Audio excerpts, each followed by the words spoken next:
বুঝা যাচ্ছে না, এই যে আগুনের কুণ্ডলি দেখা যাচ্ছে, এটা কোথা থেকে আগুন বুঝা যাচ্ছে না।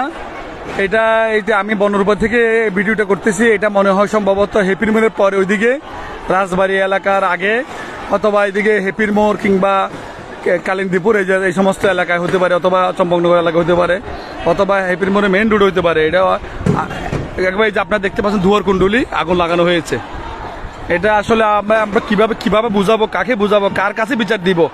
এইভাবে একটা পাহাড়ে, এইভাবে একটা দেশে এরকম অরাজকতা, এটা মেনে নেওয়া যায় না। প্লিজ সকল পাহাড়ি বাঙালি যারা নেতৃত্বস্থানীয় আছেন, যারা জ্ঞানী মানুষ আছেন, প্লিজ সবাই এগিয়ে আসুন। সকলকে নিবৃত করুন, সকলকে বোঝানোর চেষ্টা করুন, যুব সমাজকে ঠান্ডা রাখার চেষ্টা করুন, সবাইকে বুঝান এই সাম্প্রদায়িক দাঙ্গার মাধ্যমে কিছু অর্জিত হবে না, বরঞ্চ আপনার আমার সন্তানরা এখানে বিভিন্ন ক্ষয়ক্ষতির মুখোমুখি হবে। আমরা পাহাড়িতে বাঙালি হোক, পাহাড়ি হোক, আমরা শান্তিপ্রিয় মানুষ। আমরা এখানে সহাবস্থান চাই, শান্তিতে বসবাস করতে চাই, কোনো দাঙ্গা হাঙ্গামা চাই না। প্লিজ এভাবে জ্বালাও পোড়া করা বন্ধ রাখুন। এই যে আপনি একজনের ঘরে যখন আগুন লাগাবেন, প্রতিপক্ষ আরেকজনের ঘরে আগুন লাগাবে, এটাই স্বাভাবিক।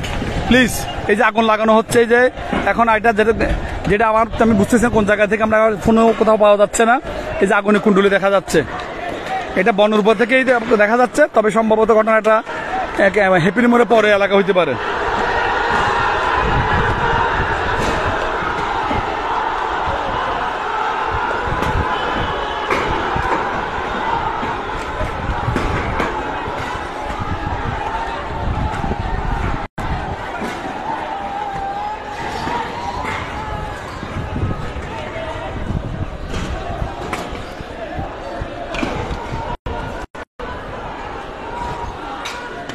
কোথাও কোনো শান্তি রক্ষার জন্য একটা মানুষ দেখা যাচ্ছে না, একটা প্রশাসনের লোক দেখা যাচ্ছে না। কি যে হবে, আল্লাহ আল্লাহ আল্লাহ আল্লাহ।